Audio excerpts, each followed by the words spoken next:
on page 5b. And we were learning about these stories. We had a story here with going to visit someone who's blind, and we had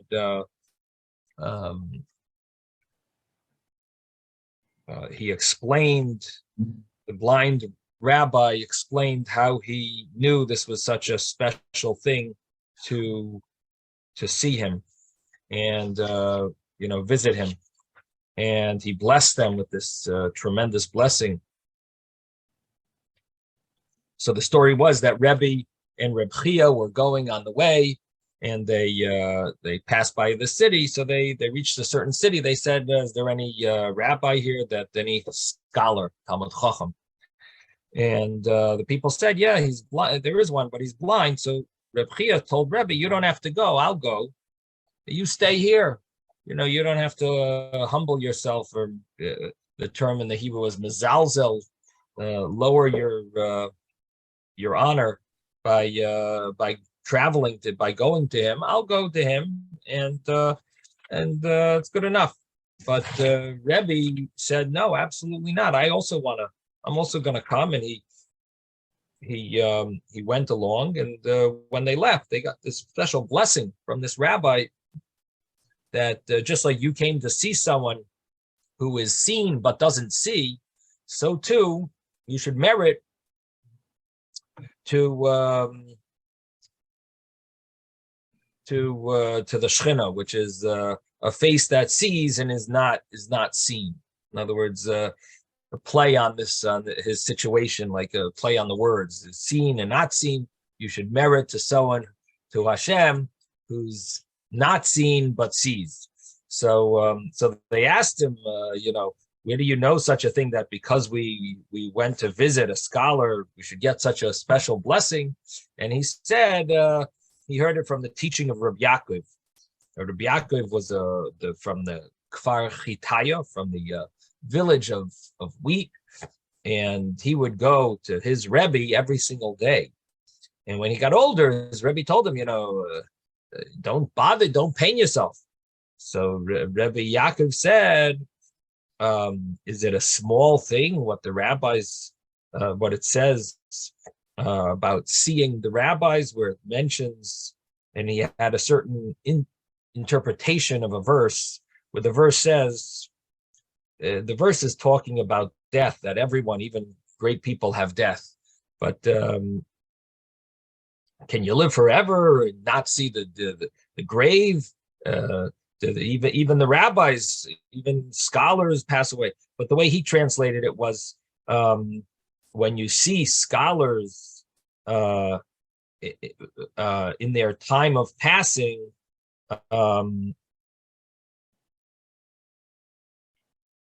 you live. In other words, it's an inspiration, it gives you life, it gives you a blessing.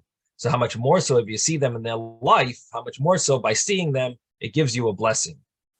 So that's the Gemara's, that's the source that he says, you see, it's a very special thing to visit a scholar, to see the face of a scholar. I believe this might be the reason why Hasidic Jews, maybe Sephardic Jews, they walk around with pictures of their tzaddikim, of their righteous people. I don't know if in the Ashkenazic world it's becoming more popular, maybe in the Litvish world, but it wasn't necessarily always so popular. I think they've taken it a little from the Sephardic and Hasidic customs, because they used to, be nervous that it looked a little like idol worship. But I believe it's calmed down, that issue, when they've come to accept. In fact, I once davened many years ago in the shul of a grandson of Rav Moshe Feinstein, and it was right after Rav Moshe Feinstein passed away, and he put a picture up of Rav Moshe on the side wall of the shul. And he explained that he was so close to his grandfather that he sort of like couldn't control himself from putting up the picture. So, it's obviously becoming more accepted, I guess. But among Chassidim, it was always a big thing to imagine the face of your Rebbe. I mean, I guess it's also based on the story in the book of the story that it mentions in the Chumash with Yosef's in Parshas Vayeshev, where Yosef's master's wife, the wife of Potiphar, where she wants to have relations with Yosef, and Yosef constantly refuses. And in the last moment, one time she was able to get him, and he almost fell into the trap where she tried to convince him to have relations, and he almost fell into the trap. And he envisioned the face of his father, Yaakov Avinu, and that saved him from sinning. So I guess that's also a source of envisioning the face of your Rebbe is sort of like gives you the ability to overcome challenges. Yes, Robert.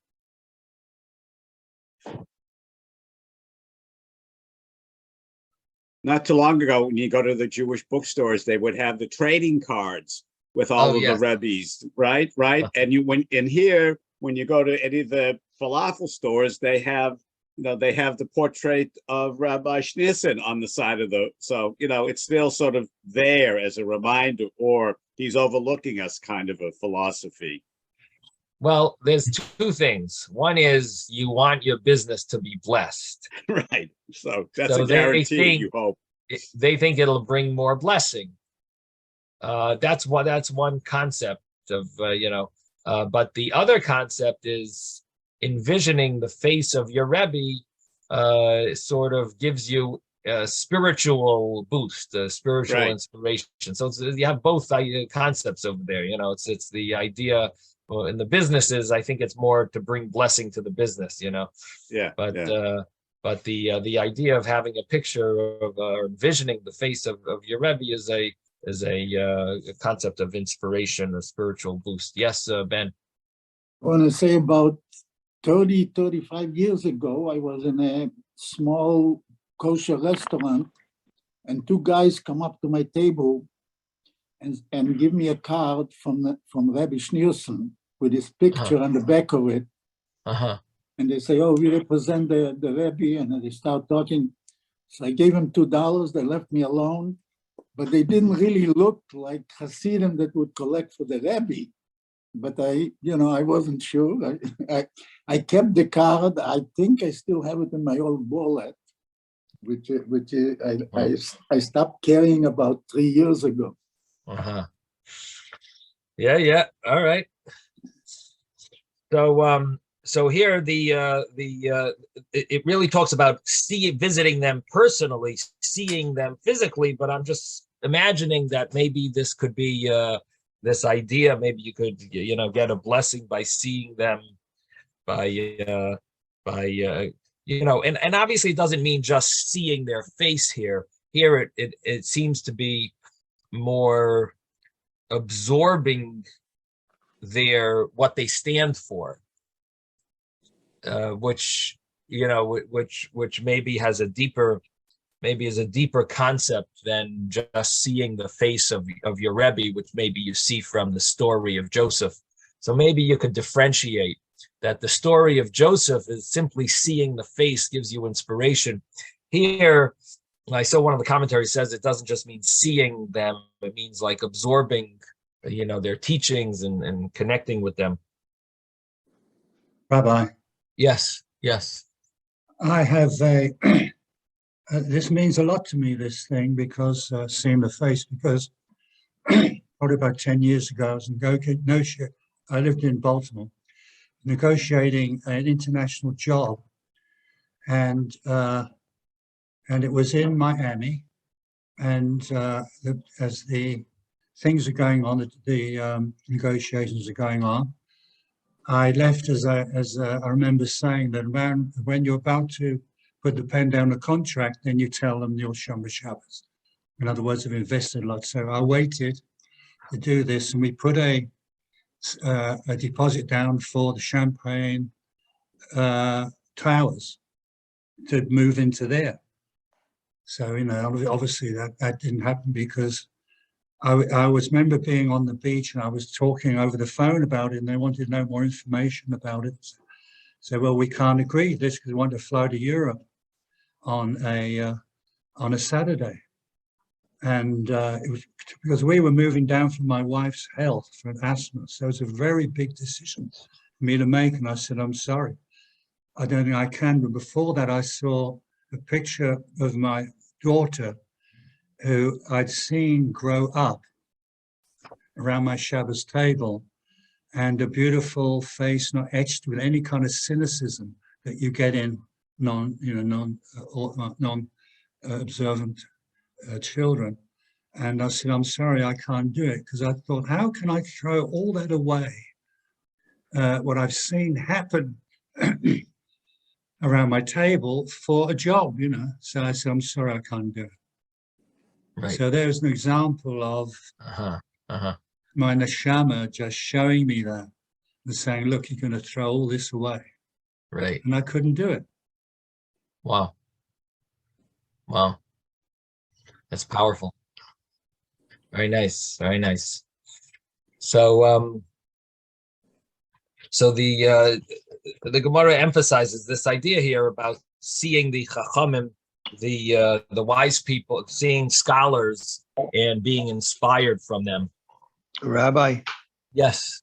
I think that there's a verse that says you should see your teacher. There is a verse. You're right. But obviously, it doesn't necessarily mean you should walk around, seeing them. It means when you're studying from them, no, you don't have to translate it to mean, to envision your teacher always. You know what I mean? The verse, the literal meaning of the verse is that it's when you're studying from them and you see their face. There's also a story in the Gemara about I forget who it was. Was it Reb Meir who saw the back of? Anyway, one of the scholars saw the back of when he was in the study hall. He wasn't. There was a packed room, and everyone would sit around. So some people got to sit in the front. So one of the great scholars said, I'm this great, and I was only from the people who saw from the back of the face of the back of the head of the Rebbe. Imagine if I would have sat in the front. Imagine if I would have faced him, I would have seen his face. So in any event, there is such a verse. Thank you, David, for mentioning that. That's true. Is that in Tehillim? I don't think so. No. It's probably in like a Mishlei or Koheles. If you the little trick that I always use is I'm going to tell you the secret is if you type in Hebrew the words in Google, it's in Isaiah 30. So if you type it into Google, normally Google knows these things. Isaiah 30:20.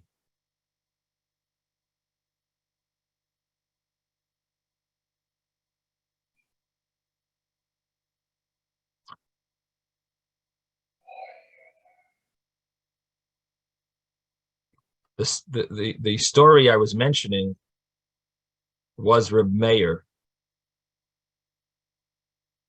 and Rebbe, it's a Gemara in Eruvin, it says Rebbe said this, that I'm so sharper than my friends, is because I saw Reb Meir from behind, and if I would have seen him in front of him, I would even be more sharper, as it says, "V'hayu einecha rayos es meirecha." So,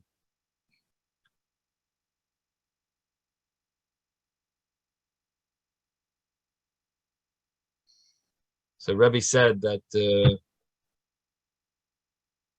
I sat in the back when we were learning, and if I would have sat in the front, if I sat in front of him, I would have even been more sharper. Is that the Reb Meir that was called a Cherim? Yeah. And seeing the face of the teacher helps understanding and sharpness. That's basically the meaning of that verse. Okay. So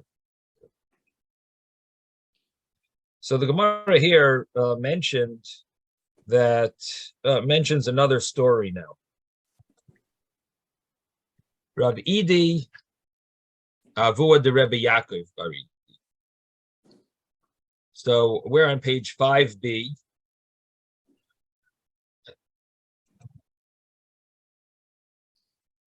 And let me tell you what line we're on. We're at the end of the line. We're about 7 lines up from the bottom, maybe 8 lines up from the bottom. 8 lines up from the bottom, page 5b. Rav Idi Avua de Rebbe Yaakov Baridi. Rav Idi, the father of Rabbi Yaakov Baridi. I guess Rabbi Yaakov Baridi was more famous. And this is Rav Idi, the father of Rabbi Yaakov Baridi. So, or maybe there were a number of Rav Idis, but this is the one that was the father of Rabbi Yaakov Baridi. Have a rogel to have a ozil tlasa yarchi beorcha. He was used to going 3 months on a journey. In one day, he would study in the yeshiva. Now, the way Rashi understands this is that he would go for 3 months, he would travel from his house to the Beis Medrash. He would go after Pesach, and he would study for 1 day, and then he would return home to get home for Sukkot. It took 3 months. It was a long travel. So it sounds like he spent his, I guess he didn't need parnasa, maybe he had money, I don't know. But he wanted to study Torah. And I guess his wife, or he liked where he lived, so he didn't want to move. Or maybe his wife couldn't move. Maybe they had certain issues, they had challenges, they had business going on. Maybe his wife worked there, or whatever it is. And so he used to travel 3 months to go study Torah and get 1 day out of it, and then run back 3 months so that he could go and be with his wife on Sukkot. We'll have a Karele Rabbanon, and the rabbis would call this Rav Idi, they would call him Bar Bei Rav Chad Yoima. This is the student, the 1 day student. He was not a daily student. He would come once. He was the 1 day student, the student of the yeshiva for 1 day. Cholash daite, and he felt very insulted. Sort of, he felt insulted. Cholash daite literally means his mind was weak. That's the literal meaning, but it means he felt hurt. Kari anafshe schoik l'reyehu. I will be the mockery to my friends, to his friend. He will be the mockery to his. I will be. Means I will be. A mockery, like someone who is a mockery to his friends. So, in other words, he was hurt. He was hurt that that they call him this term that he studies for 1 day. He's the 1 day student. He's always playing hooky, so to speak. That's what it sounds like. Comes once a year. So Amalei Rabbi Yochanan said, "B'matusa minach, I beg of you, loy sanish lehu rabbanon. Don't let the rabbis be punished on account of you. That because they insulted you, don't think bad about them." Nafek Rabbi Yochanan l'bei medrash of a darash. Rabbi Yochanan went out to the Beis Medrash and he darshan. He expounded on a teaching, on a verse. V'oisi yom yidrashun v'das drocha yechpotzun. It says that pasuk also in Isaiah that Oisi Yom Yom Yidrashun, they will seek me out every single day. V'das drocha yachpotzun, they will want to know my ways. From the word chefetz, they will want to know my ways. So they're going to seek me out and want to know my ways. Now, this sounds, the way the pasuk sounds that, of course, people want to know Hashem's ways, and they seek out Hashem. Rabbi, Yes. is it possible that there were other Batei Midrash that were closer to him, but he wanted to go to Rav? That one. But no, but it doesn't necessarily mean Rav's base medrash. Bar Beit Rav means the base medrash, it means the rabbinic academy, like not necessarily Rav as a name. Well, they must have had some kind of importance, I would think. It's quite a trip. Well, it definitely sounds surprising, especially that he wouldn't want to move and be closer and so on. There is another interpretation here. Maybe that was his work, to the travel that he did from home to the Beit HaMidrash. Maybe that's how he lived. So that way. Right. So the Maharsha seems to learn, like you're saying, that he worked during these 3 months, and he found one day that he was free. Yeah. But Rashi doesn't seem to learn it that way. Rashi, the way, if you just simply read Rashi, if you look on the side, the way Rashi says it, it sounds like he would simply, he gave his life up for that one day of learning. He spent his whole life just for that one day. To him, that was Gan Eden. It was worth 6 months of his life. Yeah. Just to get that one day of learning. So definitely sounds a little surprising, but that's, I guess, the simple meaning of the Gemara. The Maharsha's pshat does sound more practical, and that he would go to work, and but the Talmud really prohibits that, to spend half the year just for your thing, to enjoy that one day, and forsake your family for half a year is not really allowed, So it doesn't really tell us about what was going on in his personal life, if his wife encouraged it or discouraged it. Did he have children? Were his children older? Like what the situation was. The Gemara just I'm just saying, if it's a hardship on the family, it would not be a nice thing to do, but they don't say that. Yeah. Right. Well, it could be because the Gemara doesn't find it important to deal with that issue. And all the Gemara wants to emphasize here is was important to him to be the one day there. Is the fact that he did this and he was there for one day, and it could have caused a punishment on those that they sort of made fun of him. Now, Rabbi Yochanan darshaned this pasuk. So let's go back to the Gemara. So the Rabbi Yochanan darshaned this pasuk of that you seek me out every day, and you want to know the ways, das drache, the ways of my ways you wish to know. So the problem here is that why does it say yoim, days? What about nights? Do they only seek Hashem out by day and not by night? So v'chi by yoim darshanaysa v'laylaim darshanaysa, do they not seek Hashem out by night?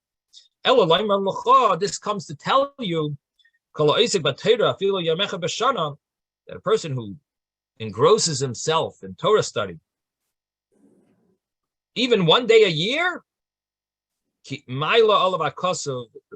pasuk considers it as if he studied the entire year Torah. This is all he was able to do. The way his life was, he had to, for whatever reason, go back home to his wife, and she couldn't move to him, whatever. He had to go there. So he was stuck with a one-day option of learning Torah, and he did that.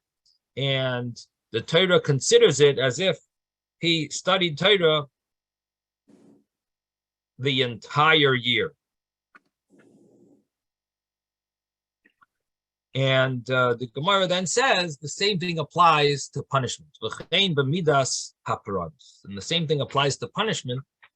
And the Chsiv, as it says, b'mispar hayomim asher tartem es haaretz. The pasuk in Chumash, it says b'mispar, the days that you spied out the land, 40 days.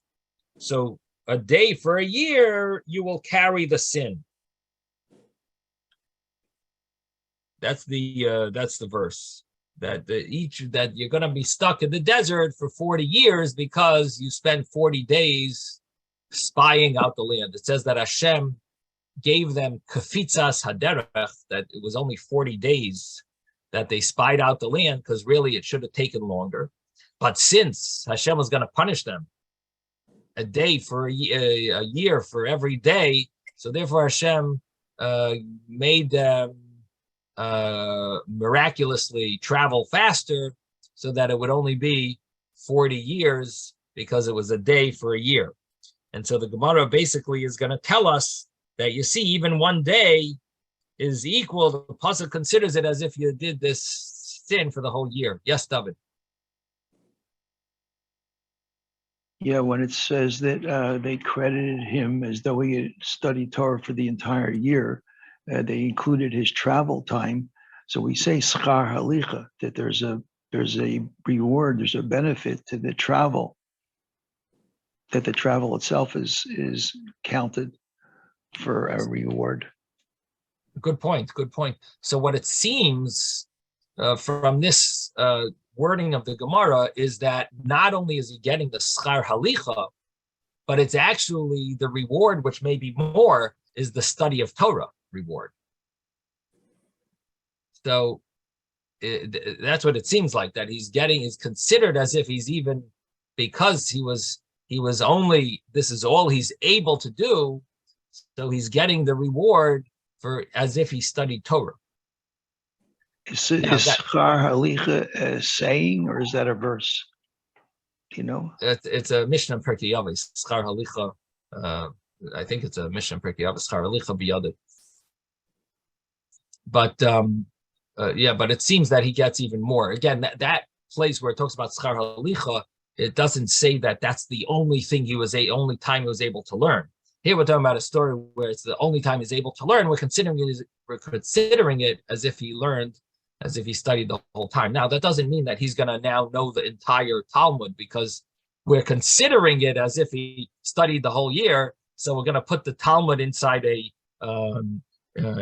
chip in his brain and make it as if he knows the whole Talmud. We're not going to give that much, but the reward part, he's going to consider it as if he studied the whole year. So the Gemara says that the same thing applies to punishment. And where does this apply? So the story of the Yidden that went to spy out the land of Israel. They went to spy out the land of Israel, and they spent 40 days. When they came back, they gave a bad report, and Hashem said, that's it. You don't want to go to Israel, you won't. And this generation will die out here in the desert. I'm not going to kill you all in one shot. Over the next 40 years, everyone that reaches the age of 60 will pass away. And they basically passed away throughout those 40 years. And then the next generation went to Eretz Yisrael.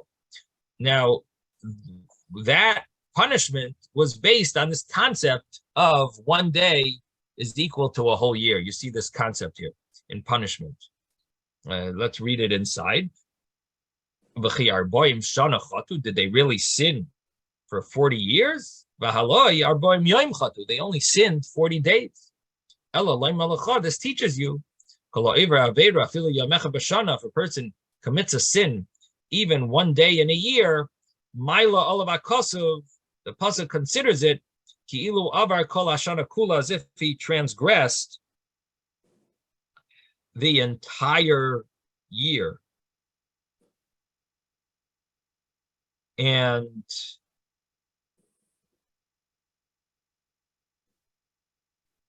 this is a very powerful statement, saying that sin once, it's as if you did that sin all year round.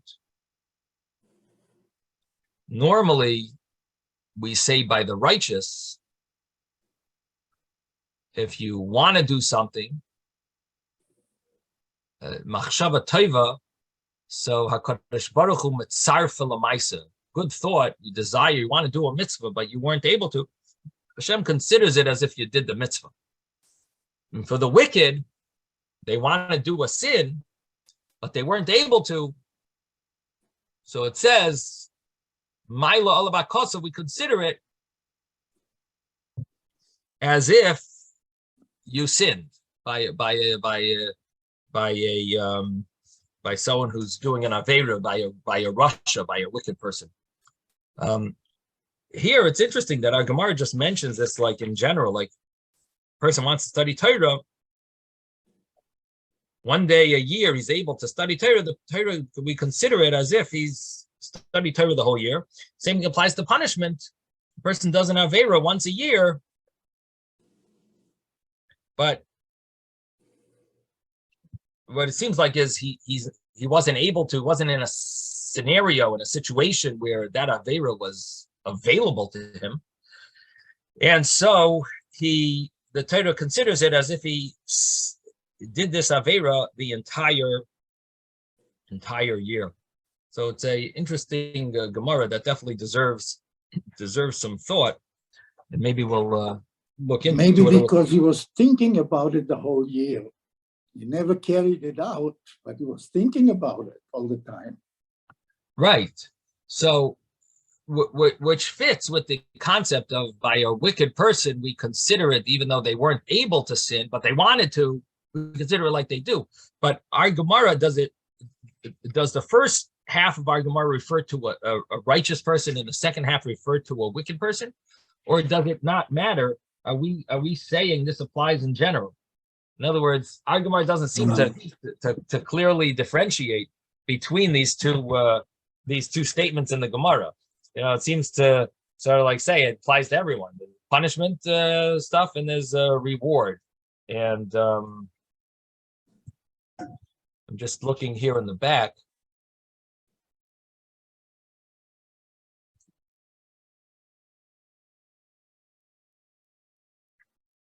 Doesn't seem to have much on it.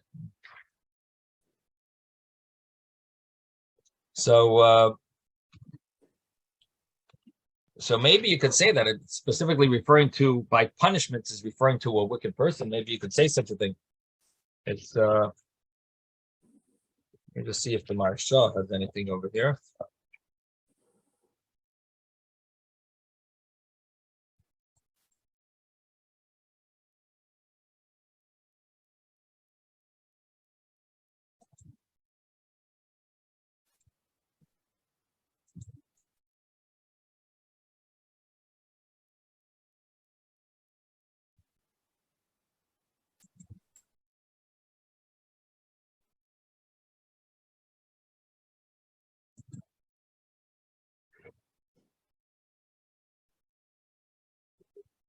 Doesn't really answer our question over here.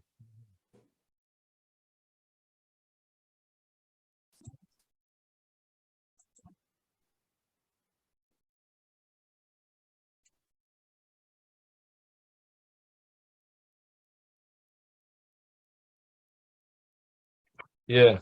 So anyway, it's interesting that the Gemara is considering it as if as if a person either did a mitzvah all year or did this avera all year. The next Gemara goes back. Now we are back to the typical Gemaras. Until now, we were talking stories, midrashic insights. Now we're going back to the real bread and butter, the halachic rulings of the Mishnah, and what the tractate is about, the holidays, the mitzvah of bringing certain sacrifices on the holidays, rejoicing on the holidays, and the cost of the sacrifices, and so on, who's obligated. So now we're going back to the law in the Mishnah that it talked about children.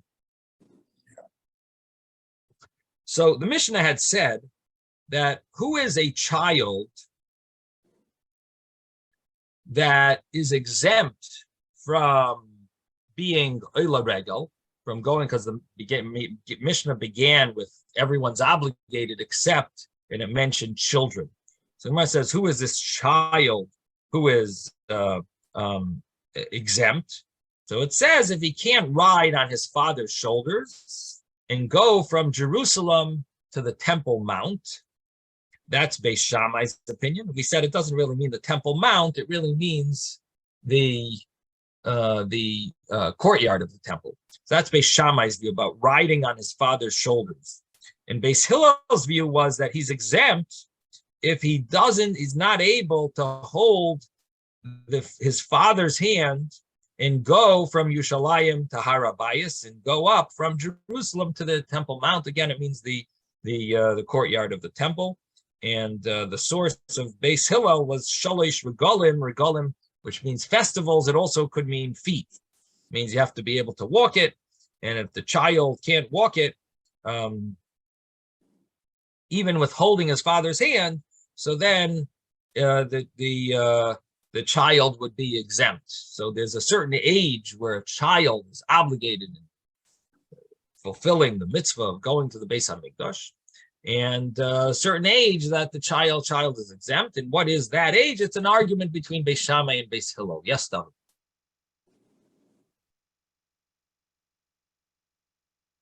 It doesn't say that, it says the child is unable to ride on the father's shoulders, but it doesn't emphasize that it could be that the father is unable to have the child ride on his shoulders. It's not necessarily that the child, there's two possibilities. The child's not able to ride because he can't hold on or whatever. And the other possibility is the father can't support him for that walk. So what you're really asking is, what happens if his father is very weak? Would he be obligated? Would the child be obligated? Well, no, I'm just saying that there would be another reason of why he's unable to go.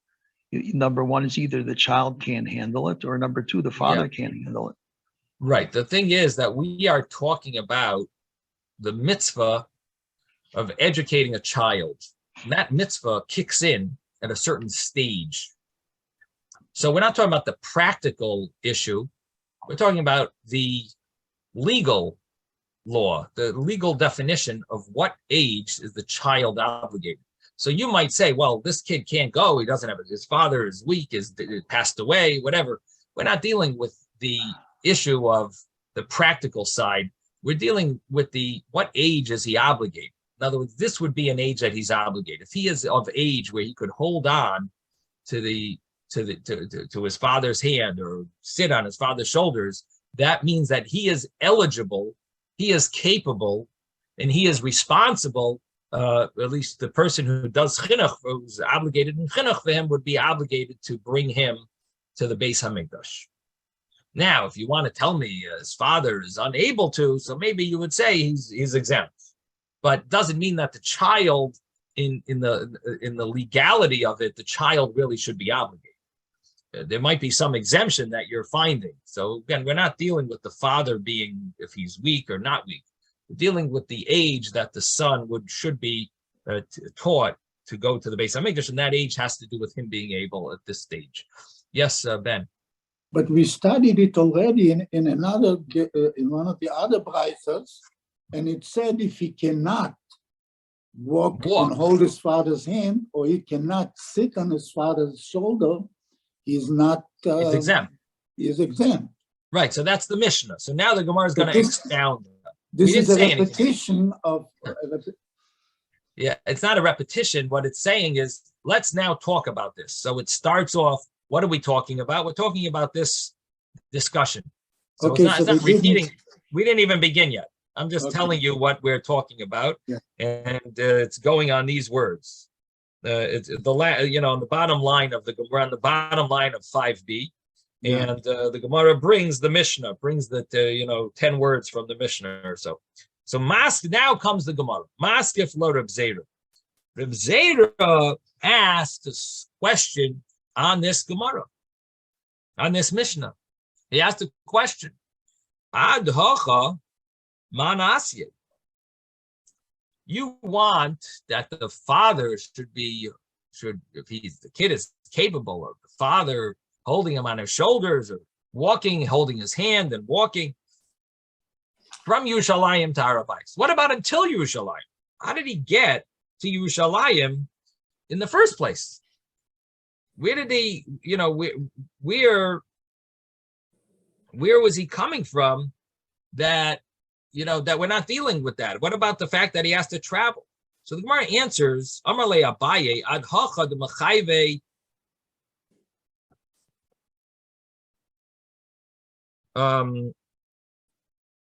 ad hacha de mechayve ima besimcha. Until here, until Jerusalem, the mother also has to come because she has a mitzvah of simcha to be with her husband and rejoice. And therefore, she's going to end up coming to Yerushalayim, even though she doesn't have to bring the sacrifice, but she is going to come to rejoice with her husband. And so she will bring her son, who maybe is still nursing, she's going to bring him to Yerushalayim.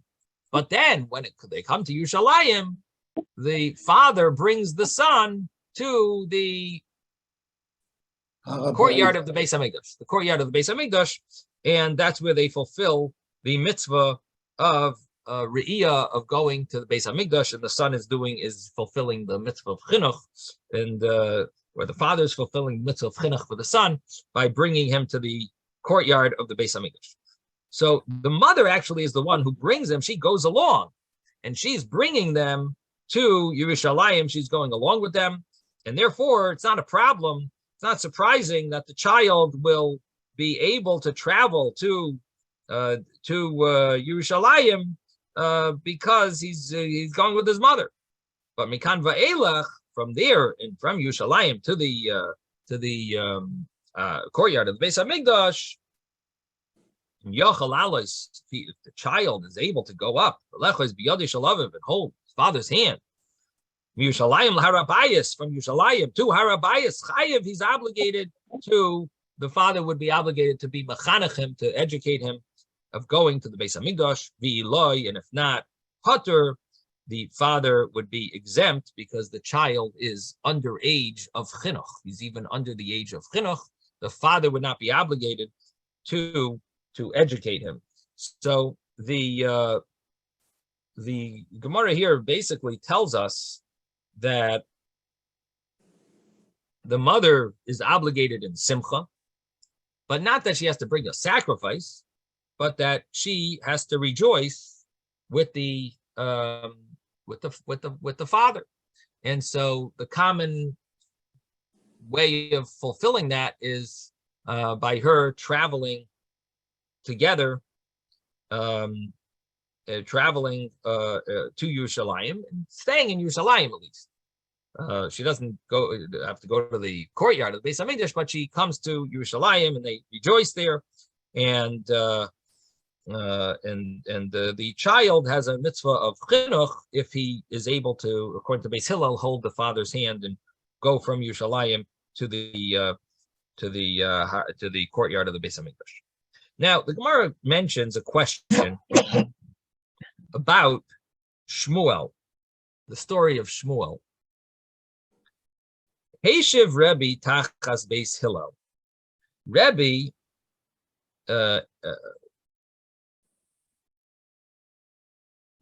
literally means replied. Rebbe replied as a substitute of Beis Hillel to the words of L'divrei Beis Shammai, to the words of Beis Shammai, which means that Rebbe sort of had a complaint, had a claim against Beis Shammai, had a question on Beis Shammai. So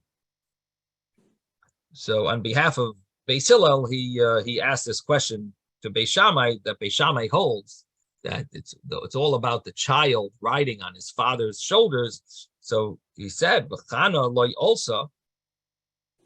Chana did not go up to the Mishkan in Shiloh. Ki amra leisha, because she said to her husband, Ad yigamal hanar, till the child is weaned, Baba Yosef, then I'll bring him. Sounds like you see clearly that you don't have to bring a child,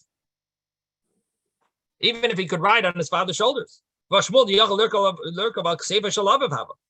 was able to ride on his father's shoulders. He might not be weaned yet, but he could ride on his father's shoulders. So why was Chana waiting for the weaning if it's the child is already obligated? Child will be able to. It seems like a good proof from that story that Beis Hillel is right, because Beis Shammai says you got to be able to ride on your father's shoulders. The story of Shmuel is implies that the stage of chinuch should not be riding on the father's shoulders. The stage of chinuch should be maybe holding father's hand and walking. That I could understand. Maybe until he's weaned, he's not capable of walking such a distance, and the kids walk a little late, so the chinuch wouldn't apply.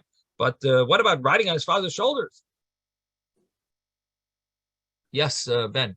I wanted to say that the story of Hannah and Shmuel was a little different than other kids, because she was going to bring him and leave him there, and he wasn't ready maybe to be left there. That could be, but she can't make her own religion. She wants to do her extra bonus by leaving him there. That's very nice, but she still has to fulfill the mitzvah of bringing the son, or her husband fulfill the mitzvah of bringing her son if he's obligated and going.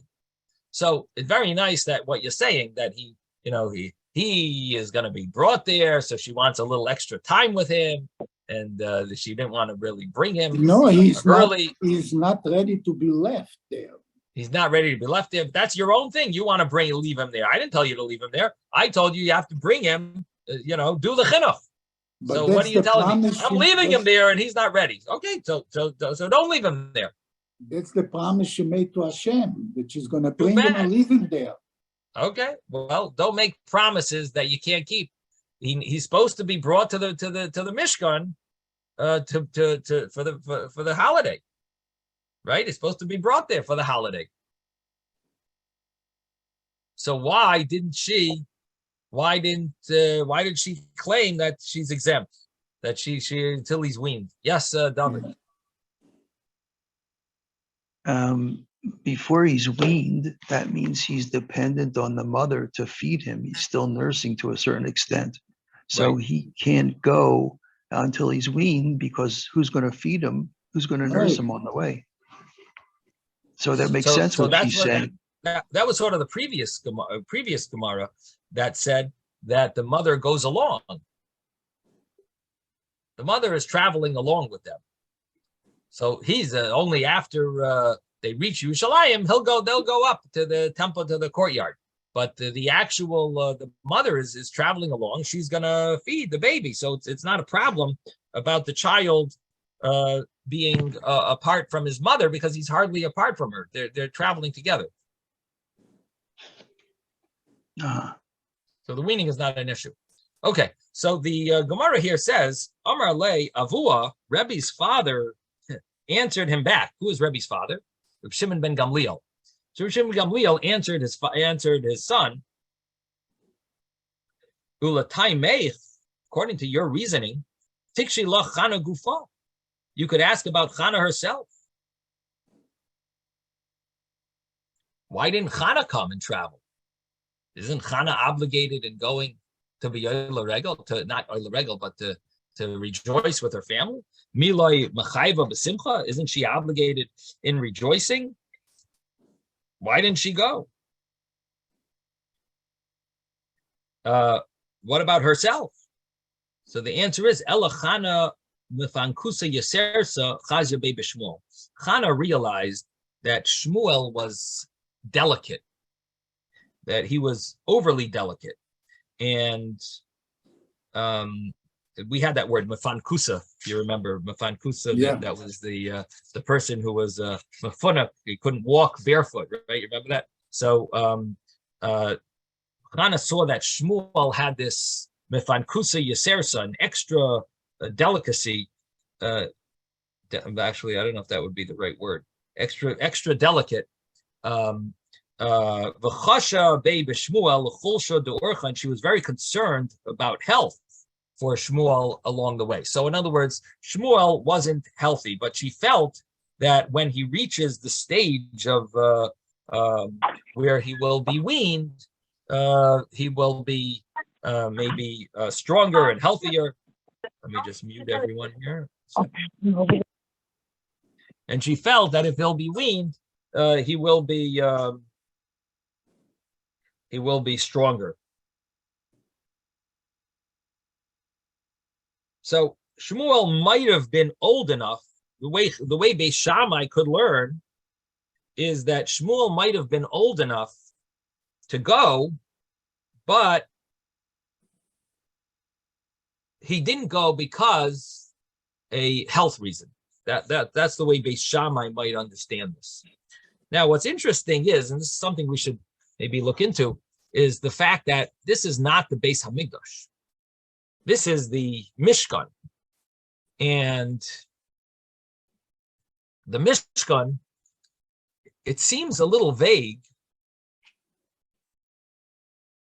if the mitzvah of going to the Mishkan was an obligation on the 3 holidays.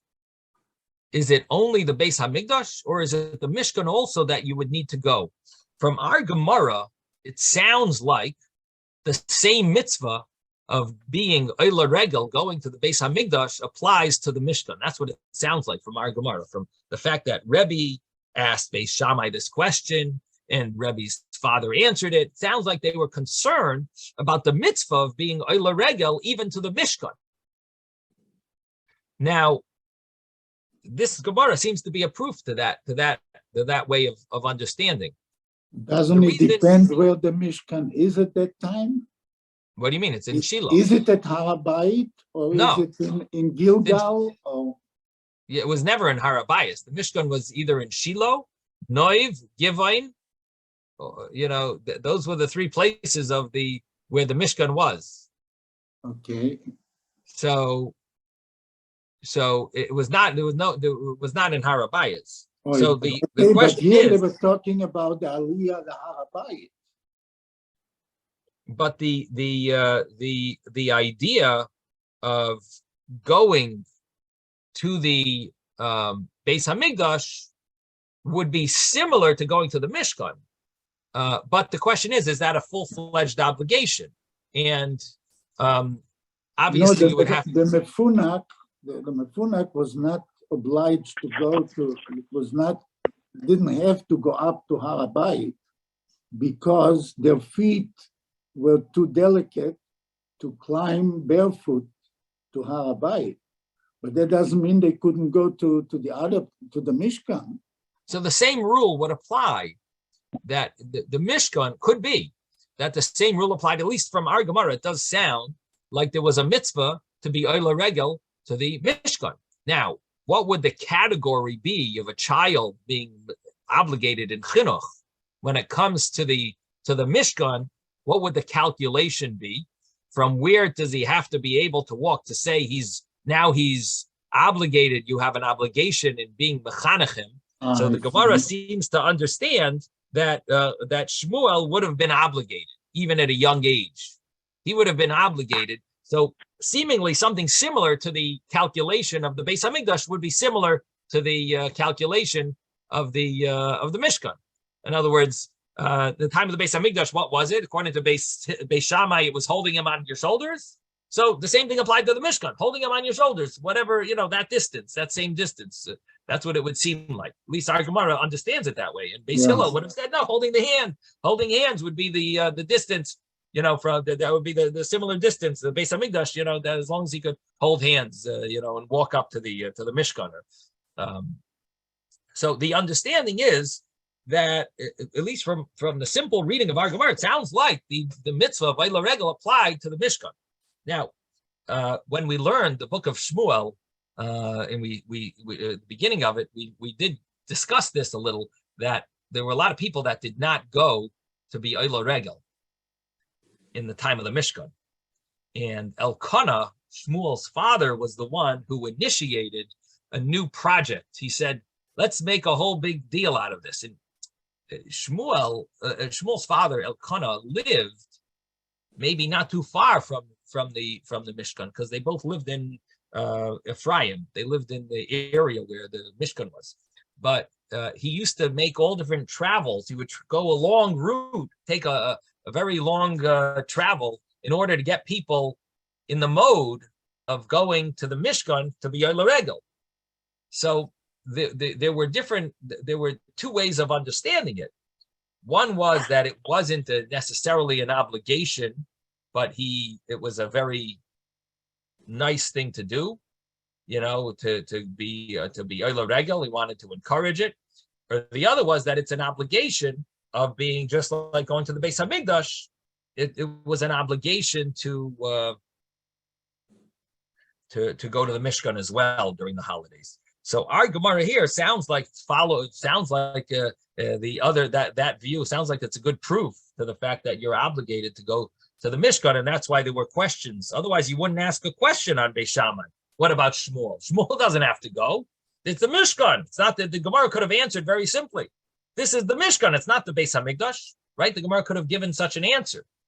The Gemara didn't give an answer. What do you mean? This is the Mishkan. They don't have to go to the Mishkan, right? Instead, the Gemara gives the answer that he was weak, he was this. So it sounds like there really is an obligation even in the Mishkan.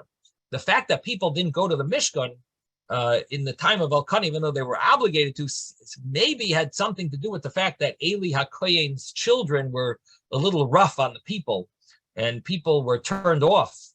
But really, they should have gone to the Mishkan. According to this Gemara, it sounds like they were obligated. Yes, Ben. I want to say, I thought in the Torah, it doesn't say you have to go to Beit HaMikdash. You have to come to the place that I prepared for you. So what is that referring to? Any place where the Mishkan is, that's the place I prepared for you. So it seems that it's specifically referring to Yerushalayim,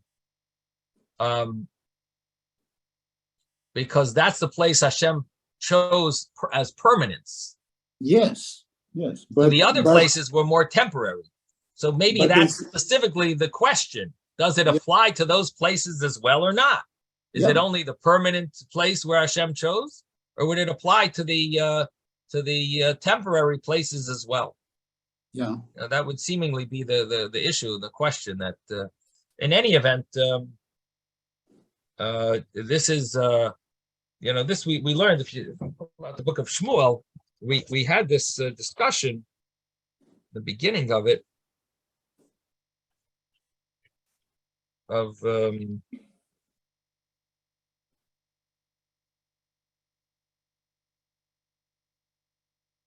I know it was Pasuk Tet Vav. I think Chaf Aleph Tet Vav.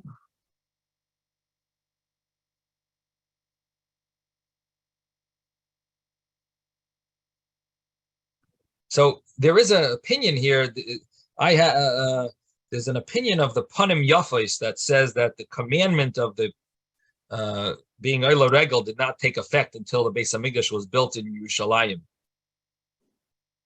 So maybe that's just one view, and I wonder how he would answer this Gemara, the Panim Yafos. But maybe the common view was that it was a mitzvah, and people just didn't do it.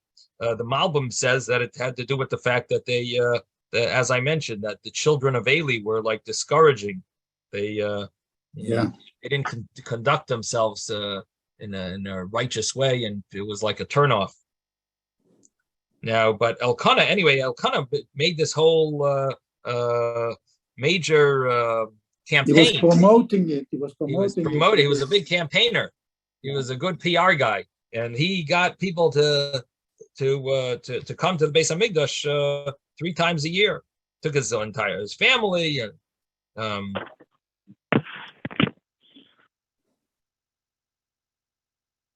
and he would take a different route every time to make an example, to show people, encourage people. So, in other words, people were not so Not following it. into going to the Mishkan. He was campaigning that get people more into that mode of going. Okay, so anyway, that's from connecting what we learn in the afternoon. Nice to see it brought in the Gemara. The Gemara now asks a question. Boy, Reb Shimon, Katan Chiger ledivrei Beis Shammai, v'suma ledivrei Shneim, Mahu. If a child is lame, would he be obligated in going to the Beis Hamikdash? Would there be a mitzvah of chinuch if a child is lame? Now, this question can only be for Beis Shammai, because according to Beis Hillel, the child has to be able to walk from Yerushalayim to the courtyard of the Beis Hamikdash. If he's lame, he can't walk. Now, but according to Beis Shammai, all he has to do is be able to ride on his father's shoulders. So the question of a lame child would apply to Beis Shammai. According to Beis Hillel, the question would be, what about someone who's blind? Would the father be obligated to bring him to the Beis Hamikdash? And that applies even if he's blind, because his father is holding his hand. Now, our Mishnah had said the hasuma, a person who's blind, is exempt. But what about a child? So the Gemara is going to discuss more about this. Why would we think differently? If the adult is exempt, shouldn't the child be exempt? But in the Mishnah also exempted a chiger, a lame person. So we'll have to see what the Gemara's question really is.